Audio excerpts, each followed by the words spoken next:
Stéphane Alix est le cofondateur de l'INRES, l'Institut de recherche des expériences extraordinaires. J'ai souhaité comprendre pourquoi et comment cet ancien reporter de guerre et spécialiste de l'Afghanistan est devenu ce journaliste de l'inexploré.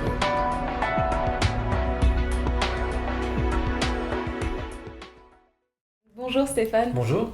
C'est un vrai plaisir du coup d'être ici et de pouvoir vous rencontrer. Des sujets que vous aviez à l'époque étaient la guerre, la violence humaine. Vous êtes parti sur des sujets complètement différents.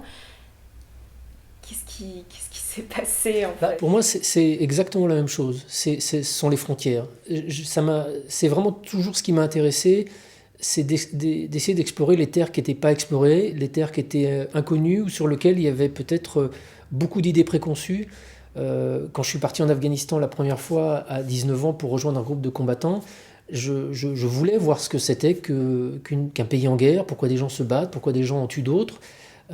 C'est impensable de se trouver sur une ligne de front à la portée de l'ennemi et soi-même à avoir envie de tuer des gens. Et j'ai passé tellement de temps pendant ce premier voyage-là avec des moudjahidines que voilà, j'ai découvert des gens différents de moi. Et pour moi, c'est l'essence de mon métier.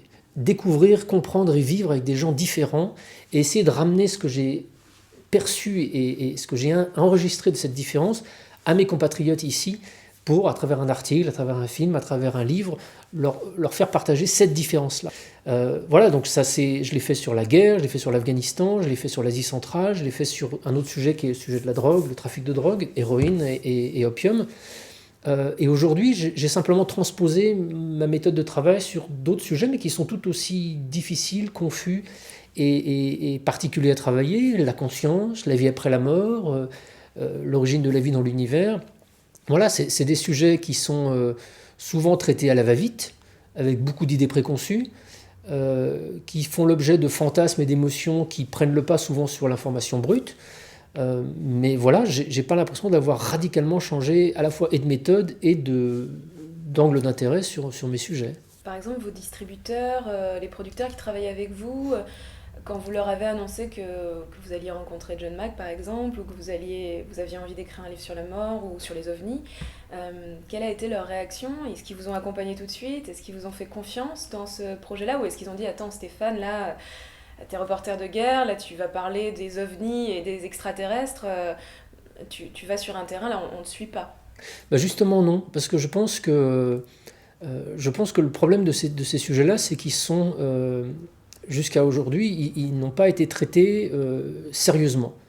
Et quand vous êtes journaliste et que vous mettez à travailler sur ce type de sujet, en général, vous le faites parce qu'on vous l'a demandé, donc vous avez plutôt une idée préconçue négative de ces phénomènes-là, donc vous allez simplement trouver sur Internet ou dans vos sources ce qui va alimenter votre idée préconçue. Les ovnis, c'est juste des conneries, quoi. Je vais appeler le mec du CNES qui va m'expliquer qu'en fait il n'y a pas grand-chose, que c'est un phénomène sans doute de délire des gens, et puis voilà, et puis on va se conforter dans son opinion en allant trouver 3-4 témoins, et puis il suffit, quand on s'intéresse aux ovnis, à la vie après la mort, à tous ces sujets-là, il suffit de faire un petit tour sur le web et de voir la profusion de tout et n'importe quoi pour assez vite se convaincre que finalement tout ça ce sont des fadaises. Donc pour s'apercevoir que le sujet est sérieux, qu'il y a des scientifiques, il faut passer du temps. Et moi je me souviens précisément de cette démarche qui a été la mienne en 2003, au moment où j'ai décidé de commencer à m'intéresser à ces phénomènes-là. C'est-à-dire que ça a été vraiment une volonté active de ma part de laisser en suspens mon jugement, de dire que j'avais pas assez d'éléments pour commencer à me faire une opinion au bout de 15 jours, au bout d'un mois de travail.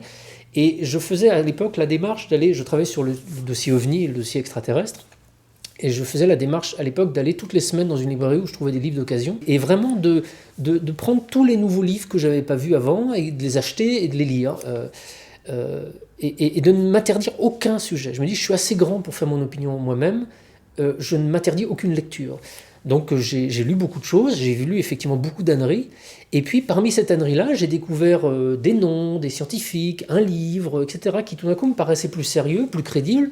Du coup, ça me donnait une piste de recherche, et j'ai ainsi pu faire mon travail de journaliste. Ça m'a pris plusieurs mois déjà pour commencer à me faire une idée un petit peu de la solidité, ou non, du phénomène OVNI. Et je me suis aperçu après plusieurs mois que le sujet était tout à fait solide. Mais il faut ces 3 mois, 3 ou 4 mois, il faut ce temps-là, il faut cette envie qui était la mienne, non pas de croire aux ovnis, mais cette envie de me dire, je vais essayer de travailler sérieusement sur le sujet, je vais m'offrir ce temps-là.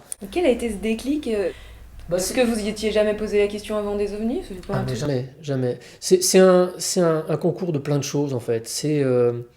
Je m'intéresse à ce sujet-là en 2003. Mon frère est mort 2 ans avant. Euh, j'ai à l'époque 35 ans. C'est un moment où le métier tel que je le faisais jusqu'à présent commence à moins me satisfaire. Je me heurte à beaucoup de difficultés professionnelles dans mon envie de traiter des sujets un peu différemment. Et puis surtout, j'ai plus envie de faire le métier que je faisais avant. J'ai travaillé pendant 13 ans dans beaucoup de pays, et notamment beaucoup en Afghanistan, qui est un pays sur lequel avec qui j'ai une très forte accroche, avec quelques autres journalistes. Avant le 11 septembre, on savait ce qu'était que ce pays, et on a beaucoup mis d'énergie, chacun dans nos médias différents, pour essayer de faire en sorte que ce pays reste en visibilité du monde et reste un pays dont on puisse parler.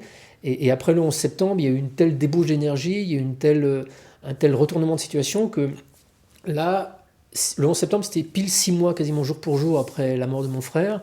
Je n'ai pas voulu me réengager là-dedans. J'ai pas voulu devenir le spécialiste de l'Afghanistan, commencer à jouer cette carte professionnelle.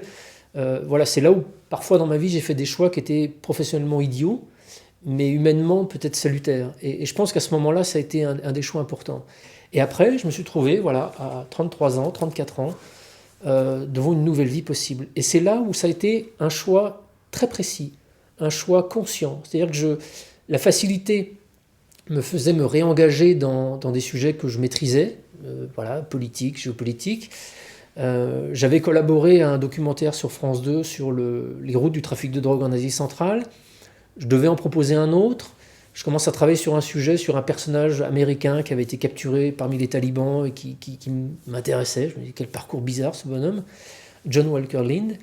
Et puis, pendant que j'étais en train d'écrire le synopsis sur ce garçon, je me suis dit, mais non, c'est terminé ça, arrête. Et là, c'était au printemps 2003, ça a été pour moi décisif. C'est-à-dire que je me suis dit, j'arrête, je ne travaille plus là-dessus. 3 ans auparavant, j'avais fait une rencontre un peu bizarre en Inde avec le Karmapa, qui est un des plus hauts dignitaires du clergé tibétain en exil. À l'époque, ce garçon qui avait 14 ans venait de s'échapper du Tibet. J'avais fait un petit sujet sur Arte pour lui. Et pendant un entretien, j'avais été tellement estomaqué par le personnage que j'ai perdu tous mes moyens. C'est-à-dire que j'étais en face d'un gamin de 14 ans qui dégageait une force surnaturelle, mais quelque chose de totalement inexplicable pour le journaliste normal que je suis. Du coup, je me suis dit, mais il faut que je fasse quelque chose autour de lui, il faut que je revienne. Donc du coup, j'ai convaincu un éditeur à Paris que j'allais faire un livre sur le Karmapa. Il m'a donné des avaleurs, je suis reparti en Inde. Et puis en arrivant là-bas, j'étais désespéré. Je me dis, mais comment je vais faire? J'ai 3 mois pour faire un livre sur un mec que je connais pas, je connais rien au bouddhisme. Et en plus, il veut pas. Il était inaccessible aux journalistes parce qu'il était, comme c'était un personnage très important qui venait de s'échapper du Tibet, ça avait créé une crise diplomatique sans précédent entre la Chine et l'Inde. Donc les Indiens essayaient de le rendre invisible aux journalistes. Mais j'ai quand même pu le voir une première fois avec d'autres personnes, puis une deuxième fois tout seul. Et puis là, on a convenu finalement de faire ce livre. Il m'a dit, je vous aiderai. Mais avec, voilà, j'ai interviewé des gens célèbres, j'ai interviewé le Dalai Lama. Il y a quelque chose quand on est avec une personnalité comme ça qui se dégage. Mais alors lui, c'était mais 10 fois plus colossal, mais incompréhensible. Voilà, je suis... Et on a cet entretien un jour, 6 avril 2000, je me souviens précisément, où on se retrouve tous les deux pour commencer, moi je pense, mon bouquin. Et puis je lui pose une question, 2 questions, il y répond pas, ou alors quasiment en fuyant. Et là j'hésite entre un énervement, entre l'envie de lui en coller une, en me disant mais il se fout de moi. Et puis je sens bien qu'au fond de moi il se fout pas de moi, enfin c'est pas un gamin qui est en train de jouer. Et puis tout d'un coup, il sort de son chapeau comme ça en me disant mais vous savez, il y a d'autres êtres dans l'univers et ça serait important de faire des choses sur eux. Et là, mais franchement, j'ai juste envie de lui dire hey, t'es gentil mon garçon, on va arrêter là. Et puis, bon, déjà je suis quelqu'un de correct donc je fais pas ça. Je sens bien que c'est quelqu'un d'important chez les Tibétains donc je vais pas m'énerver. Mais vraiment, au fond de moi, je boue complètement. Je me dis mais il se fout de ma gueule. Et puis il continue dans cette direction-là, donc je me dis mais pourquoi il me dit ça quoi? Et à cette époque-là, moi, c'est même pas que ça m'intéresse pas, c'est que ça n'existe pas ces sujets-là. Voilà, je m'intéresse peut-être à l'astronomie, mais non, mon frère s'y intéressait, moi j'étais curieux de voir la Lune, mais point, ça s'arrête là. Mais je suis tellement désarçonné et il y a une telle intensité dans la pièce que de moi-même je dis bon, on va arrêter l'interview. Et puis je sors, et puis son traducteur, qui traduisait pas bien, sort avec moi, me prend bras dessous. Et je dis, mais qu'est-ce qu'il me raconte là? Qu'est-ce qu'il voulait me dire? Je dis, il parle sérieusement? Et puis le traducteur me dit juste, oui, il parlait sérieusement. Mais bon, voilà. Et je sors de ce temple en disant, bon, ok, mais il parle peut-être sérieusement, mais pour moi, c'est de la fiction. Et là, je retrouve un Américain qui était un bouddhiste californien, un peu cliché, qui accompagnait le précédent Karmapa, qui était à Dharamsala depuis des mois, et puis je lui raconte notre entrevue, et lui il me dit « Ah, mais c'est génial, je vais te filer le coordonnées, j'ai l'email d'une extraterrestre qui habite à Hawaï, je vais te donner... » Et je lui dis « Stop. » Et en fait, là, on est en 2000, et comme n'importe qui normalement constitué, je prends ça à la rigolade, et je fais rien avec ça. Ça n'est que 3 ans plus tard que face à cette envie de partir sur un univers complètement différent, je me dis, après tout, cette histoire du Karmapa, là, c'est peut-être intriguant. Est-ce qu'il y a de l'autre vie dans l'univers? J'avais déjà découvert que voilà, la physique quantique et les découvertes de la physique quantique nous refont penser complètement notre façon de voir la réalité. En 95, on a découvert une première planète orbitant autour d'un autre soleil dans l'univers, en dehors de notre système solaire. Après 95, on a découvert, au moment où j'ai commencé cette enquête, on en avait découvert 180, je crois, des exoplanètes. Donc voilà, l'astrophysique, des outils d'enquête sérieux, de journaliste sérieux que j'étais, me permettaient de poser des questions sur l'apparition de la vie dans l'univers. Et je me suis dit, à côté de ça, je vais lire 3 livres sur les ovnis pour régler la question, parce que c'est forcément des bêtises.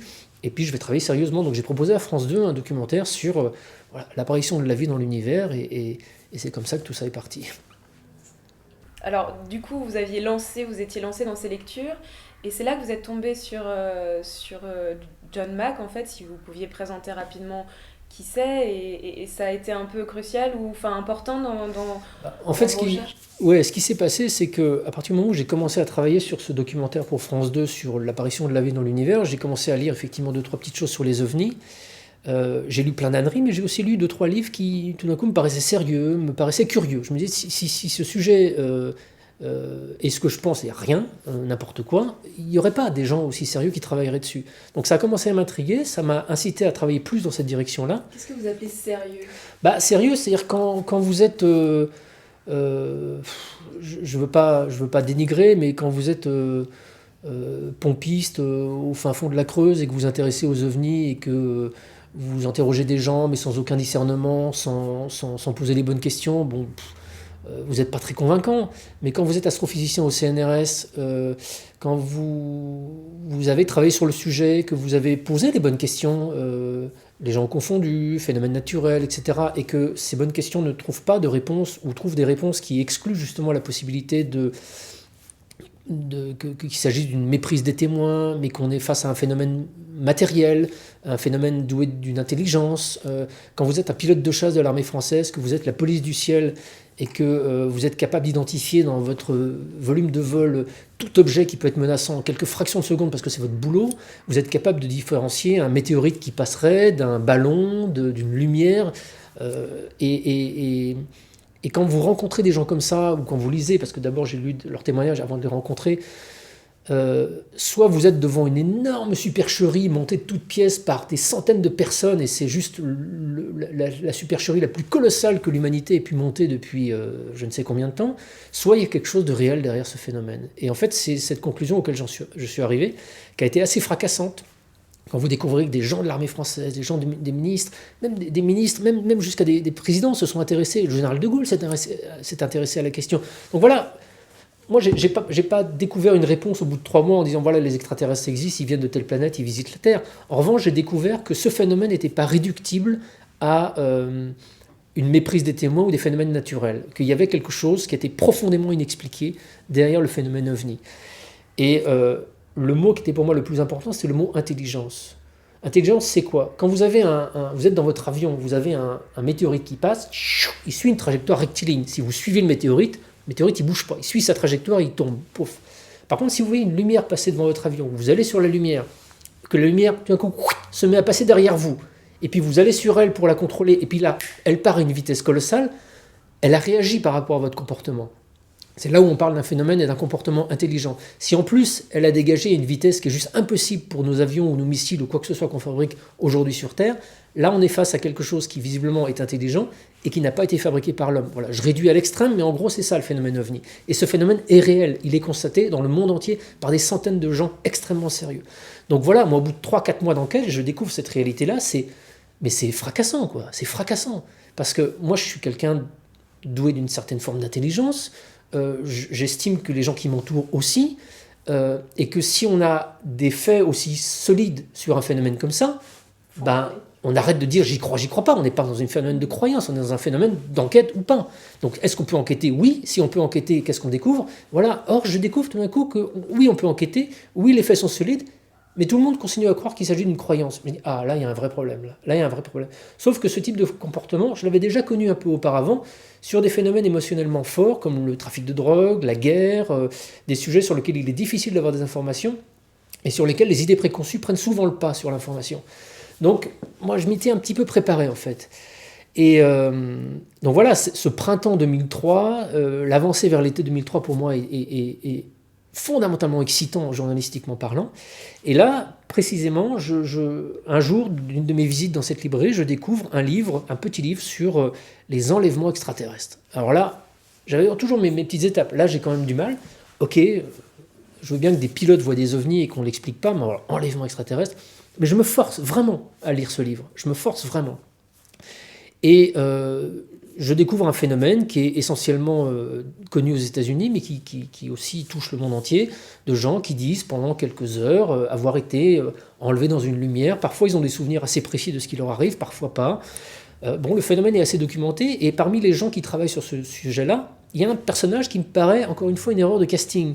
C'est le fondateur du département de psychiatrie de l'université de Harvard, c'est un psychiatre. C'est un type qui a eu un prix Pulitzer pour une biographie qu'il a faite de Laurence Darby. C'est quelqu'un qui a un cursus professionnel et qui est assez connu aux États-Unis comme quelqu'un d'éminemment sérieux. C'est un peu, dans le même parcours, on pourrait dire un David Servan-Schreiber américain. Et ce John Mack a une longue carrière derrière lui à Harvard. Et la semaine suivante, à ma nouvelle visite de librairie, je découvre son livre, le seul livre qui a été traduit de lui en français, qui est son premier bouquin sur ce phénomène-là. Abduction, qui s'appelle Dossier extraterrestre en français. Et là, je suis estomaqué, parce que là, c'est vraiment une étude clinique d'un phénomène. Ce type-là est psychiatre, il est confronté à des histoires de fous, et il nous explique en 2 mots que lui, en tant que psychiatre, il peut assurer que ces gens-là ne sont pas fous. Les gens qui lui rapportent ces expériences d'enlèvement ne souffrent pas de pathologie, ne sont pas en train de rêver, ne sont pas en train de mentir, et ça, il est outillé pour le faire. Lui, il n'est pas outillé pour parler de physique ou de savoir de quelle planète viennent telle personne, tel individu. En revanche, il est capable de dire face à une personne si on lui ment, si on est fou, etc. Et pour le journaliste que je suis, ce type-là est une rencontre extraordinaire, parce que tout d'un coup, je vais pouvoir rationnellement continuer à aller me poser des questions sur un des phénomènes qui est le plus irrationnel, le plus fou possible. Et c'est là où la vie fait des petits cadeaux sympas. Je travaillais à ce moment-là pas mal pour VSD, mais sur des sujets drogue et d'avant, quoi. Et j'ai un rendez-vous avec le rédacteur chef de VSD qui veut m'envoyer en Irak. Et pendant le rendez-vous, je le laisse parler. Il me dit « Je voudrais que tu ailles en Irak, me faire tel truc, etc. » Et puis, je laisse finir, et puis je lui dis « Bah non, je ne vais pas aller en Irak, ça c'est fini, c'est ma vie d'avant. Par contre, j'ai un truc assez intéressant à te proposer. » Et je lui raconte John Mack. Je lui raconte le portrait de ce type, professeur de psychiatrie qui s'intéresse. Et là, il me regarde avec des yeux ronds, et me dit « Mais c'est énorme. » Et tout de suite, il était emballé? Ouais, il me dit c'est vraiment intéressant, ok, je prends. Alors je dis ok, tu prends, mais je fais pas un truc rigolo, je fais un truc sérieux. Ce type-là est sérieux, donc il est hors de question de faire un truc à la guignole. Donc si tu veux un truc sérieux, j'y vais. Si tu veux pas, j'y vais pas. Non, mais ça m'intéresse, ton approche m'intéresse, ton regard sérieux m'intéresse. Et en fait, par la suite, tous mes contacts avec les chaînes de télé ou les journaux m'ont confirmé dans cette opinion que si on se penche sérieusement sur le sujet et qu'on met en lumière les éléments sérieux, tout le monde est passionné, on est intéressé par ces sujets-là. Quand on a De Chavannes qui fait coucougnette extraterrestre et qui me fait marrer tout le monde sur son plateau, il n'y a pas d'alternative. Donc ok, on traite le sujet comme ça, mais De Chavannes est le premier à savoir que ces sujets-là sont sérieux et sont vraiment intéressants, et dès qu'il en a l'occasion, il travaille sérieusement sur le sujet. Il a fait des choses plus sérieuses sur cette question-là. Donc voilà, quelques semaines après, j'étais parti aux États-Unis, j'ai rencontré John Mack dans des circonstances extraordinaires, j'ai habité chez lui pendant plus d'1 semaine, Et là, ma vie a radicalement changé. Non pas que j'ai découvert que l'extraterrestre enlevait les gens, mais elle a radicalement changé parce que tout d'un coup, plus aucune question n'était interdite. Pour peu qu'on la pose sérieusement et qu'on s'entoure du plus grand sérieux pour explorer après cette question. Du coup, c'est un peu dans cet esprit-là que l'INRES a été créé pour pouvoir aborder tous ces sujets et en parler sans jugement. Du coup, on en est là, en fait, sans juger. Exactement. J'ai eu l'espèce d'intuition un peu incroyable de la création de l'INRES pour prolonger vraiment ce travail que j'avais découvert autour de John Mack, qui était un travail d'écoute et d'application d'une grille de lecture après coup. Pour vous donner un exemple, dans la pratique courante, on attribue au contenu de ce que nous raconte une personne le caractère pathologique ou pas. C'est-à-dire, si quelqu'un vous dit j'entends des voix, si vous entendez des voix, c'est que vous êtes psychotique, ou il y a un problème. Or, dans les outils développés par John Mack et par plein d'autres professionnels de santé, et qui sont aujourd'hui assez relativement couramment admis, on ne fait plus du contenu l'outil diagnostique pour poser une pathologie ou pas, mais on fait de l'ensemble de la personne la matière. La matière, oui, pour juger de la santé mentale ou pas d'une personne. Parce que pour une personne qui entend des voix, vous allez avoir une personne qui entend des voix, ces voix lui disent qu'il est nul, qu'il faut qu'il se tue, cette personne n'arrive pas à aligner une phrase correcte, elle est manifestement troublée, déséquilibrée, émotionnelle, elle réagit très très fortement à plein de choses. Donc là, visiblement, il y a un danger à la fois pour elle et pour les autres, il y a un déséquilibre, il y a une souffrance manifeste, sur lequel s'ajoute cette entente de voix, cette hallucination auditive. Et puis vous avez à l'autre côté une mère de famille qui a perdu son fils il y a 15 jours et qui tout d'un coup, en se réveillant un matin, entend son fils au pied de son lit qui dit « Je t'aime maman, ça va ». Et cette voix qui va arriver une fois va lui faire un électrochoc, va lui permettre tout d'un coup d'ouvrir une dimension différente dans son deuil, de ne pas faire disparaître la douleur, mais de lui donner l'espoir, mais est-ce que c'est vraiment mon fils que j'ai entendu? Et tout d'un coup de créer un parcours de deuil différent. Donc est-ce qu'elle a halluciné? Est-ce que c'est la souffrance du deuil qui lui fait halluciner cette voix? Ça, il n'y a pas de réponse définitive, mais c'est radicalement différent d'une voix du psychotique qui, lui, est en souffrance forte. Donc sans aller jusqu'à deux différences extrêmes comme ça, on peut travailler différemment sur toutes ces expériences extraordinaires au sens large. Ce qui était important au début de préciser, et ça a été l'objet de la premier ouvrage qu'a publié l'INRES, qui était le manuel clinique des expériences extraordinaires, c'était d'expliquer que face à des témoignages d'expériences extraordinaires, on a des outils cliniques qui nous permettent à la fois d'accompagner la personne qui le dit, de savoir si cette personne est en souffrance ou pas, et si elle n'est pas en souffrance, de regarder très différemment l'expérience qu'elle nous rapporte. Et puis après, dans un deuxième temps, effectivement, moi, quand je fais un entretien avec un psy, pour le magazine Explorer ou ailleurs, j'ai toujours une question où je lui demande « Qu'est-ce que pour vous la normalité? Qu'est-ce que pour vous la pathologie ?» Et ils ont du mal à répondre à ça. En revanche, il y a quelque chose auquel ils répondent facilement. Ils disent « Moi, ce qui m'intéresse en tant que psy, c'est la souffrance. Est-ce qu'il y a souffrance ou est-ce qu'il n'y a pas souffrance ?» Donc face à quelqu'un qui entend des voix, je vais mettre de côté le fait qu'elle entend des voix. En revanche, je vais m'intéresser à savoir si elle souffre ou pas. Est-ce que ça vous fait souffrir ou pas? Et voilà, je crois que c'est vraiment la question la plus importante. On vit dans une société matérialiste où on voudrait que l'ensemble des paramètres de cette société, des paramètres sociaux, comportementaux et culturels, soient moulés dans ce moule matérialiste. Mais c'est une décision, c'est pas la réalité. Notre réalité, personne n'a prouvé qu'elle était matérielle. C'est juste une hypothèse de travail qui a 3 siècles d'existence, qui a donné des bons résultats, mais qui n'est pas du tout exhaustive. Donc moi, j'ai pas envie de bâtir ma vie sur cette hypothèse-là, qui n'a pas été prouvée et qui reste purement hypothétique. D'autant plus quand j'entends autant de témoignages, autant d'anomalies qui remettent en question cette vision matérialiste de la réalité. Donc voilà, c'est un petit peu toutes ces idées qui ont prévalu à la création de l'INRES. La création de l'INRES, en fait, c'est l'envie de regrouper, dans un premier temps, les professionnels de santé qui s'intéressent à l'extraordinaire et qui ont soit développé, soit utilisé des outils qui permettent d'entendre des gens qui rapportent des expériences sans les juger tout de suite. Et puis assez rapidement, on s'est aperçu qu'il y avait de la part du grand public une vraie envie d'avoir des outils, d'avoir des informations, d'avoir des lectures, des points de référence, etc. Et c'est pour ça que l'INRES très rapidement s'est développé comme un espace média, INRES.com, le magazine Inexploré qui a été lancé, et puis nos vidéos, et puis toutes nos collaborations extérieures, qui font aujourd'hui que l'INRES représente un vrai espace d'information où si vous posez une question sur la vie après la mort, sur les ovnis, sur tous ces sujets-là sur lesquels on a du mal à trouver des références, bah avec l'INRES, vous allez les trouver. Et plus les mois passent, plus les années passent, plus le matériel qui est contenu au sein de l'INRES, de ces espaces, magazines ou Internet, s'enrichit de références et d'informations solides. Voilà. Parce qu'il faut pouvoir la trouver et c'est pas facile parfois de trouver la bonne information sur ces questions. Et ce personnel de santé qui était visé au départ, vous avez l'impression qu'il y a eu un pont comme ça entre, je sais pas, des structures dans des hôpitaux qui... Oui, je pense qu'au démarrage, avec la publication du manuel clinique en 2009, on a généré une vraie envie. On a eu des centaines de candidatures pour faire partie du réseau d'écoute, mais vraiment des centaines de gens qui nous ont écrit, des professionnels de santé, psychothérapeutes, psychiatres, psychologues.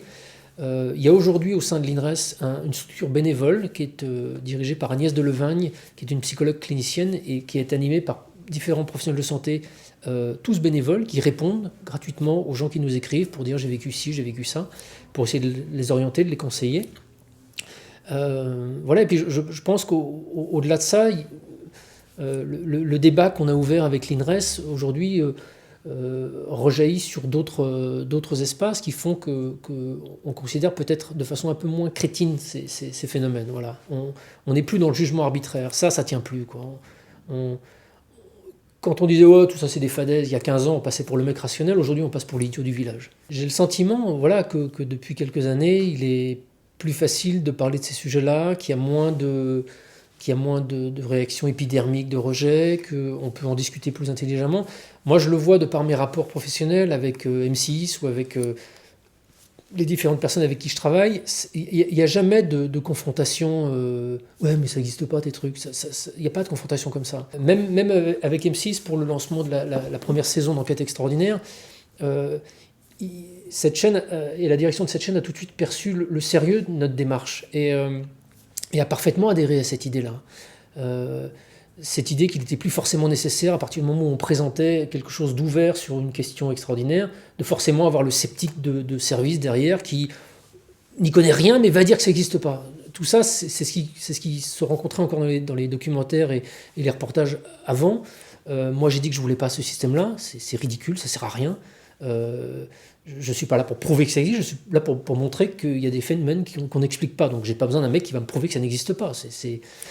Donc, voilà, cette nécessité qu'il y avait auparavant d'avoir toujours thèse et antithèse, alors qu'on ne réagit absolument pas sur cette méthodologie thèse-antithèse sur n'importe quel autre sujet classique, pourquoi l'appliquer sur l'extraordinaire?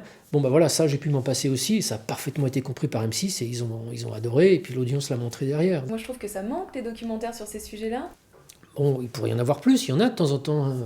France 3 avait fait un documentaire sur les guérisseurs qui avait été extraordinaire, Canal avait fait un film sur les ovnis aussi qui était vachement bien. Donc ça arrive épisodiquement qu'il y ait des one-shots qui soient comme ça, très ouverts, et de plus en plus. Mais et c'est très bien ça, et ça va augmenter. Qu'est-ce qui manque encore? Je crois qu'il faut connaître les sujets, quoi. Il faut connaître les sujets. On ne peut pas avoir peur d'en parler aussi. Oui, mais il faut connaître. C'est-à-dire, il faut passer du temps à débroussailler un peu ces questions-là.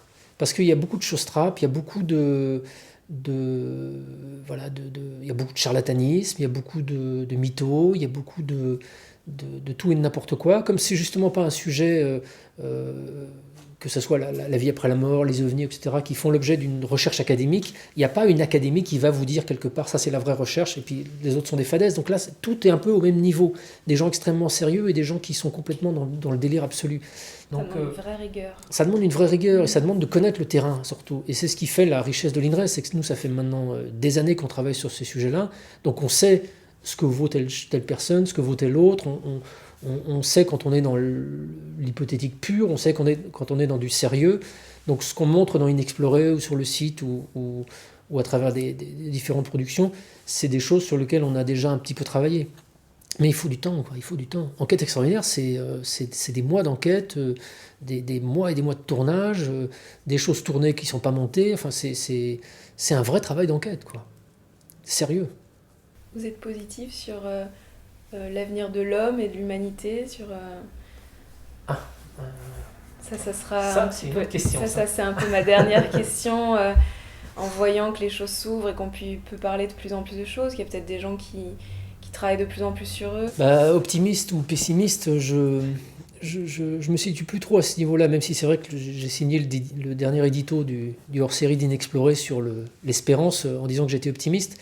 C'est plus subtil que ça. C'est-à-dire que j'ai la sensation très très profonde qu'on est sur le fil d'un rasoir, que l'ombre est là, d'un côté, et que la lumière est de l'autre, et qu'à chaque seconde, il n'y a aucun choix qui est définitif, et qu'à chaque seconde, on peut basculer dans l'un ou l'autre. C'est-à-dire que... À titre individuel ou à titre... les deux. Les deux, parce que chaque individu façonne la réalité qui l'entoure et façonne la réalité du monde. Donc, à chaque seconde qui passe, il est offert à l'humanité, comme il est offert à chaque individu à titre personnel, d'être quelqu'un de bien ou quelqu'un de pas bien. Et ça peut changer à chaque seconde, toujours. Toujours, toujours, toujours, toujours. Donc si on n'est pas vigilant, si on n'a pas ce sens de l'honneur, si on n'a pas cette moralité qui nous habite, si on ne travaille pas sur soi pour essayer d'identifier les zones d'ombre qui nous habitent tous, si on n'essaye pas de se soigner, si on n'essaye pas de devenir quelqu'un de meilleur, eh ben on peut à chaque seconde se laisser manger par l'ombre. Plus on la connaît, plus on peut s'en prémunir, plus on peut la guérir, parce qu'elle n'a pas besoin d'être combattue, il ne faut pas qu'elle soit combattue, il faut qu'elle soit guérie. Et voilà, donc je suis ni optimiste ni pessimiste, je suis habité par cette certitude que si l'homme est vigilant, il peut tout transformer en lumière, et que s'il ne l'est pas, bah, tout pour devenir l'enfer absolu. Mais un petit exercice simple, posez-vous 2 secondes, éteignez le portable, éteignez l'ordinateur, éteignez le téléphone, coupez-vous, et essayez de sentir que vous allez mourir. Essayez de mettre la barre à 1 semaine, 15 jours. Où j'en suis là? Qu'est-ce que j'ai fait? Est-ce que si je meurs dans 1 semaine, ça va? Est-ce que c'est cool? À qui il faut que je dise au revoir? À qui il faut que je dise ce que j'aime? Mais est-ce que moi, je suis content de moi? Et si je ne suis pas content de moi, pourquoi je ne suis pas content de moi? Mais vraiment, prendre ce temps du présent, en se disant que ça va s'arrêter. Tout d'un coup, ça fait donner à la vie plus d'éclat, plus d'intensité, et les priorités changent. Malheureusement, souvent, les gens réalisent ça, ou s'offrent la possibilité de réaliser ça quand ils ont une maladie grave et qu'on leur a dit, voilà, dans 6 mois, c'est fini. Je pense qu'on n'a pas besoin d'en arriver à des étapes comme ça pour réaliser qu'on peut être quelqu'un de bien maintenant. Et c'est pas parce que je suis au milieu de ma vie aujourd'hui que je me dis que je suis au milieu de ma vie aujourd'hui et que j'en ai encore pour autant. Peut-être ça va s'arrêter dans 1 mois. Et moi, j'essaye aujourd'hui, en tout cas, d'appliquer dans ma vie quotidienne cette évidence-là, que chaque moment présent doit être vécu intensément. Je ne parle pas de plaisir ou de jouissance, hein, je parle de cohérence. Voilà. J'essaie d'être vraiment cohérent, j'essaie d'être juste avec moi-même, j'essaie d'écouter qui je suis et d'être juste avec aussi les autres. Voilà. Et si on est ça, l'humanité est sauvée. Sur cette note, du coup, je dirais ni positive ni négative, mais en tout cas de travail personnel. On a tous notre part à accomplir. Je vous remercie. Merci à vous.